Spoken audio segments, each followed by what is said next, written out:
আজি যিহেতু গণেশ চতুৰ্থী সেই উপলক্ষে মাহঁতৰ অফিচত পতা পূজা ভাগলৈ গণেশ পূজা ভাগলৈ আজি মোক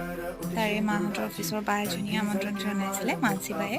আৰু সেই উপলক্ষে মই তালৈ গ'লোঁ স্কুলৰ পৰা আহি আৰু এয়া অলপ মোৰ পলম হ'ল যিহেতু মোৰ স্কুল আছিলে হাফ আছিলে কাৰণে অলপ মানে পূজাখনো যাবলৈ সময়কণ বাৰু পালোঁ সুযোগ আহিলে আৰু এয়া গৈ তাতে পূজা প্ৰায় শেষেই হৈছিলে মই গৈ ধূপ জ্বলালোঁ তাৰপিছতে আশীৰ্বাদ ল'লোঁ সেৱা কৰিলোঁ তাৰপিছত সকলোৰে লগত অলপ সময় কটালোঁ একেলগে